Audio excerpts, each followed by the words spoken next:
Krikovi se lome o litice beskrajne noći. Zvijezde zaleđene umiru negdje visoko, a potom samo tišina prolama obrise zore i šapat neke zjene širom otvorene. Kuda, kuda, kuda i dokle? Putevi su neprohodni, dugi, zarasli u korov od krvi i zloće.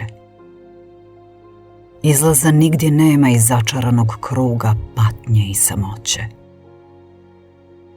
Zauvijek sklopljene pitaju oči: o Bože, ko nas prokle? I neke žedne poljupca usne šapuću: o Bože, usliši molitvu moju i spasi ovaj svijet od samoće.